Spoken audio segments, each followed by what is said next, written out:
Hi అండి. ఈరోజు కుక్కర్‌లోనే bachelors మరియు బిగినర్స్ చికెన్ ఎలా ఈజీగా చేసుకోవాలో చూపిస్తున్నాను. దీనికోసం నేను 1 కేజీ వరకు చికెన్ తీసుకున్నానండి. వాష్ చేసుకొని తీసుకోవాలి. ఈ చికెన్‌ని ఇప్పుడు మ్యారినేట్ చేసుకోవాలి. 1 టీ స్పూన్ ఉప్పు, అర టీ స్పూన్ పసుపు, 2 టేబుల్ స్పూన్ల అల్లం వెల్లుల్లి పేస్టు, 1 ½ టీ స్పూన్ కారం వేసుకొని ఇవన్నీ చికెన్‌కి బాగా కలిసేటట్టు బాగా కలుపుకొని అరగంట పక్కన పెట్టుకోవాలండి.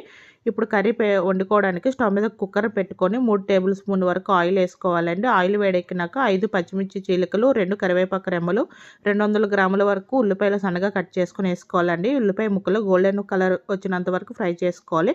ఆనియన్ ఇలా కలర్ చేంజ్ అయినాక ఇందులో ఒక పెద్ద సైజు టమాటోని వేసుకొని గుజ్జుగా అయినంత వరకు ఫ్రై చేసుకోవాలండి. టమాటో అంత బాగా వేగినాక ఇందులో మనం మ్యారినేట్ చేసుకున్న చికెన్ వేసుకొని చికెన్ నుంచి వాటర్ అంతా వస్తుంది కదండి, అదంతా ఎగిరిపోయినంత వరకు ఫ్రై చేసుకోవాలండి. మూత పెట్టుకొని మధ్య మధ్యలో కలుపుతూ ఉండాలి.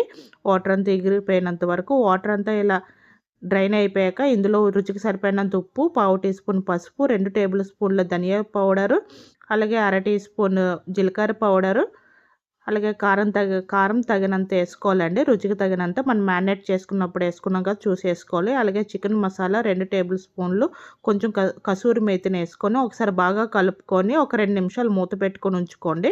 ఇలా మూత పెట్టుకొని ఉంచుకోవడం వల్ల చికెన్కి మసాలా అనేది బాగా పడుతుంది.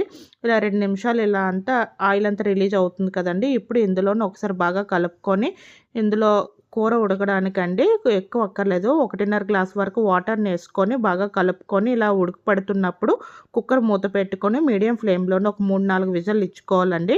మనకి చికెన్ కర్రీ అనేది ఉడికిపోతుంది.